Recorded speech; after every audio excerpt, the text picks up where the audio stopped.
Happy birthday to you. Happy birthday to you.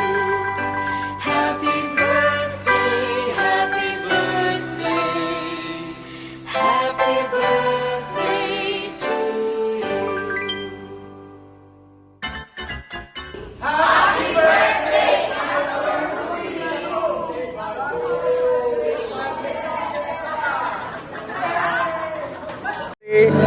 birthday, Pogi.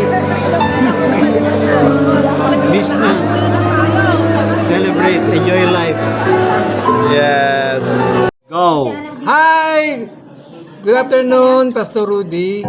Pinabati kita ng Happy 65 birthday. Naway pagpalaga pa ng Diyos sa iyong ministry at sa iyong buhay, pagpalaga pa. Salamat sa ating Diyos. Happy birthday again. So, Kuya Rudy, happy birthday. Wishing you all the best, good health, and long life. God bless you. Birthday Kuya Rudy. We miss you always. When ang balik mo, more blessing and God bless you. Yay! Sana dyan. Mabati ako sa iyo ng 65 birthday. Wow, what a blessing. At enjoy mo yung mga taon na patuloy na taon na binibigay sa iyo ng Panginoon. At kasama ng mga kapatiran dyan sa Riyadh. At patuloy na ikaw yung maging pagpapala para sa kanila. Happy birthday! Paano naman kami? Hello, Kuya Rodi.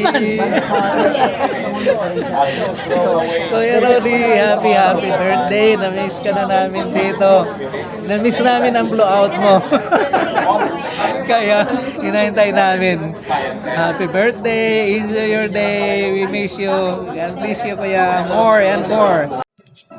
Happy birthday, Kuya Pastor Ruby. Wishing you overflowing blessings as you celebrate a life well lived.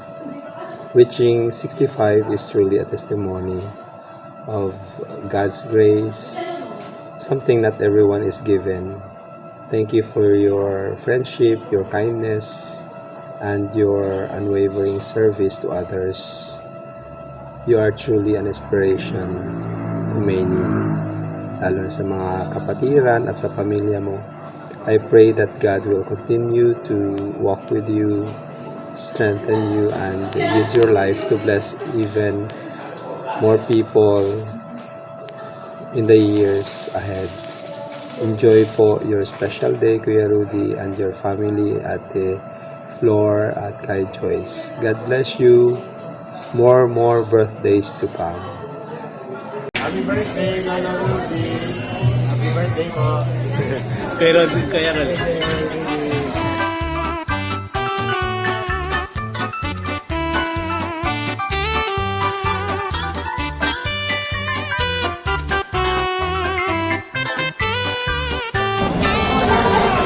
Rudy, happy Father's Day, happy birthday. At gusto ko parating na isa kayo sa mga naging channel of blessings. Maging si Joyce. At enjoy ang celebration. Happy birthday sa inyo. Sa iyo, Kuya Rudy. Happy Father's Day, Kuya Rudy, and happy birthday too. At kami matutuwa at kayong ang buong pamilya nyo, si Ate Flor, si Joyce, at ikaw ay naging parte din ng aming buhay, lalo na nung panahon na si Roger and society. Thank you very much for your kindness, for your generosity, and for your friendship. At naway patuloy kayong biyayaan ng ating Panginoon, that the Lord will continue to bless you with and you and your family, with the Ate Flor, Joyce, with good health and more blessings. More wealth daw, sabi niya. Thank you so much for everything. So, at happy birthday again. God bless you always. We love you.